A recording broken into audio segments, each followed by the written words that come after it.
کے اوپر سوار تھا، ہاتھ میں سانپ کا کوڑا پکڑا ہوا تھا، تو میرے قریب آ کے اس نے بریک لگائی نا جب، تو میں ٹھٹر گیا، ڈر گیا۔ تو وہ مسکرا کے کہنے لگے، وہ صاحب جو چیتے پہ سوار تھے، سادی ڈر گئے ہو؟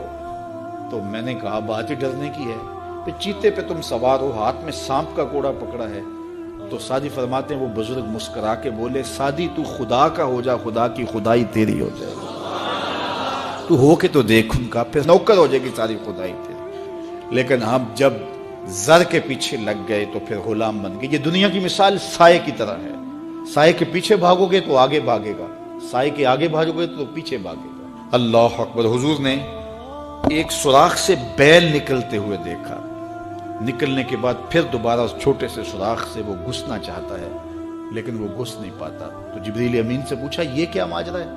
عرض کی یا رسول اللہ صلی اللہ علیہ وسلم، یہ اس شخص کی مثال بیان کی گئی ہے جو زبان سے بڑا بول بول بیٹھتا ہے اور پھر اس کو واپس لینا چاہتا ہے تو وہ نہیں لے پاتا۔ جو آپ بول دیا پھر وہ واپس نہیں ہو سکتا، اس لیے بولنے سے قبل سوچ کے بولنا چاہیے۔ یہ بہت سارے تیر زبانوں کے، کچھ لوگوں کی عادت ہوتی ہے کہ وہ فٹ بول دیتے ہیں، وہ یہ نہیں سوچتے اس سے کسی کا دل دکھ جائے گا۔ اور بعض لوگوں کے رویے یہ ہوتے ہیں کہ سچا بندہ کھرا ہوتا ہے، کڑوا ہوتا ہے تو وہ ہمیشہ ہی کڑوے رہتے ہیں۔ یہ کون سی بات ہے؟ رسول اللہ سے بڑا سچا کوئی نہیں تھا، حضور سے میٹھا کوئی نہیں تھا۔ تو یہ کیا بات ہوئی کہ یہ خیال کر کے کہ میں سچا ہوں اور کڑوا ہوں، ہر وقت زہر اگلتے رہو، لوگوں کی عزتیں اچھالتے رہو، لوگوں کی آبروؤں پہ حملہ کرتے رہو کہ میں سچا ہوں اور سچا بندہ کھڑا ہوتا ہے بات کر دیتا ہے۔ اپنی گفتگو کو کنٹرول میں کرو، کسی کا دل نہ توڑو، کسی کے دل کو اذیت نہ پہنچاؤ، خلق خدا کی بہتری کا سوچو، خود سہ لو اپنے اوپر لیکن کسی کو تکلیف نہ پہنچاؤ۔ اللہ کے محبوب علیہ السلام جب ناراض ہوتے تھے تو اللہ کے محبوب علیہ السلام کے چہرے سے صحابہ پہچانتے تھے کہ حضور غصے میں۔ کوشش حضور کی ہوتی کہ کچھ نہ کہا جائے، اور اگر حضور علیہ السلام کچھ کہنا چاہتے تو پھر آقا کریم علیہ السلام اجتماعی طور پہ کہتے ہیں کہ بعض لوگوں کا یہ خیال ہے ایسا نہیں ہے ایسا ہے، تاکہ اس کو دیکھو کئی لوگ بھرے مجمع میں ایک شخص کو ٹارگٹ کرتے ہیں، ایسا کرنے سے اس کی عزت ہی باقی نہیں رہتی۔ اللہ کے محبوب ایسا نہیں کرتے تھے، جب کسی کو کہنا ہوتا تو بھرے مجمع میں حضور کہنے کی بجائے حضور ایک ویسے بات کرتے کہ بعض لوگ ایسے کرتے ہیں بعض ایسے کرتے ہیں، ایسے نہیں کرنا چاہیے، اور جس کا ماجرا ہوتا وہ سمجھ جاتا ہے۔ تو یہ کوئی بات نہیں ہوتی کہ میں کھرا آدمی ہوں، میں سچا آدمی ہوں، میں لوگوں کے دل چیرتا رہوں، میں لوگوں کے دل پر حملہ آور ہوتا رہوں، لوگوں کے جذبات سے کھیلتا رہوں، لوگوں کو تکلیف اور آزار پہنچاتا رہوں، اور خلق خدا کے لیے میں تکلیف کا باعث بن جاؤں صرف اس بات پر کہ میں سچا ہوں۔ پہلی بات یہ ہے کہ یہ تیرا گمان ہے کہ تو سچا ہے اور کھڑا ہے، یہ تو اللہ کو پتا ہے کون کہاں کھڑا ہے۔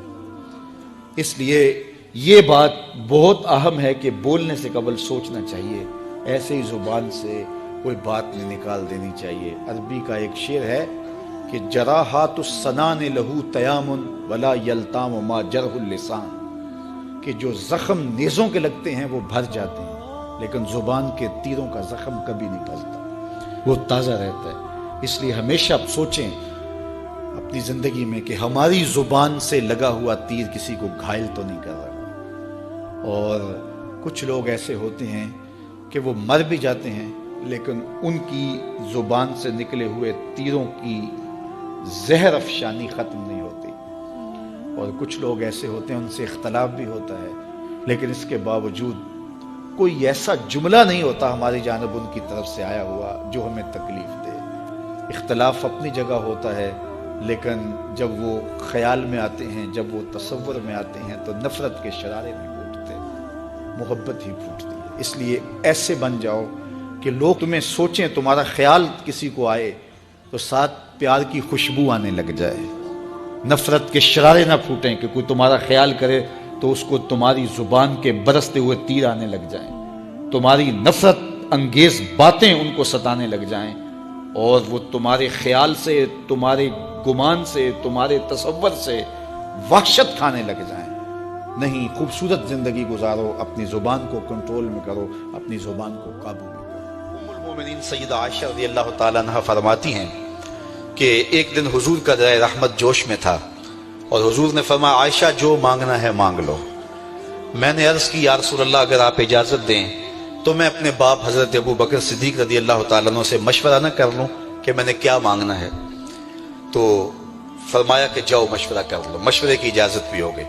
میں اپنے والد گرامی کی خدمت میں حاضر ہوئی اور کہا کہ دریائے رحمت جوش میں ہے اور رحمت کا باڑا برس رہا ہے۔ حضور نے فرمایا عائشہ جو مانگنا ہے مانگ لو، یہ اتنا سنہری موقع ہاتھ آیا ہے تو میں چاہتی ہوں کہ کوئی مانگوں تو اہم شے مانگوں، تو آپ کی خدمت میں حضور سے اجازت پا کے حاضر ہوئی ہوں، مجھے بتایا جائے کہ میں حضور سے کیا مانگوں تاکہ کوئی چھوٹی چیز نہ مانگوں، بڑی چیز مانگوں۔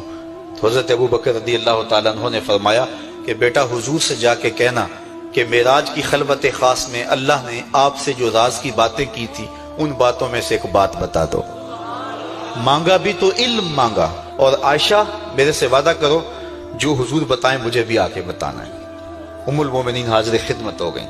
حضور نے پوچھا عائشہ مشورہ ہو گیا؟ کہا جی حضور ہو گیا۔ کہا مانگو کیا مانگتی ہو؟ کہا حضور معراج کی خلوت خاص میں جب اللہ کے حضور حاضر ہوئے رب نے آپ سے راز کی باتیں کی تو ان باتوں میں سے ایک بات بتا دیں۔ حضور مسکرا پڑے۔ اس بات پہ مسکرائے ہوں گے میرے یار غار کا انتخاب کیسا ہے، یا اس بات پہ مسکرائے ہوں گے کہ راز کی بات بتا دوں تو راز راز نہ رہا، لیکن وعدہ کیا تھا۔ کہا عائشہ سنو، جب میں قرب خاص میں پہنچا تو میرے مالک نے مجھ سے راز کی جو باتیں کی ان میں سے ایک بات یہ تھی، محبوب تیری امت میں سے کوئی شخص کسی شخص کا ٹوٹا ہوا دل جوڑ دے تو میرے اوپر لازم ہے بغیر حساب کے جنت عطا کرو۔ ام المومنین بہت خوش ہوئی اور اپنے والد گرامی سیدنا ابو بکر صدیق رضی اللہ تعالیٰ عنہ کے پاس آئیں اور ساری کہانی سنائی۔ بہت خوش تھی، لیکن حضرت ابو بکر صدیق رضی اللہ تعالیٰ عنہ نے سنا تو رونے لگے۔ تو ام المومنین سیدہ عائشہ رضی اللہ تعالیٰ عنہ نے عرض کیا میرے والد گرامی یہ بات رونے والی تو نہیں ہے، ہم بسا اوقات کسی دکھی کے کام آ جاتے ہیں، کسی کا دکھڑا بیٹھ کے سن لیتے ہیں، کسی کی ڈھارس بنا دیتے ہیں، کسی کے کام آ جاتے ہیں، یہ تو بخشش کا بہانہ ہاتھ آ گیا اور آپ اس پہ رو رہے ہیں۔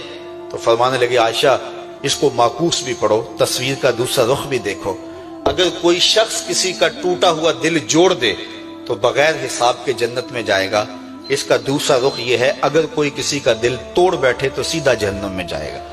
میں اس بات پہ رو رہا ہوں کہ ہم سے کسی کا دل نہ ٹوٹ گیا ہو۔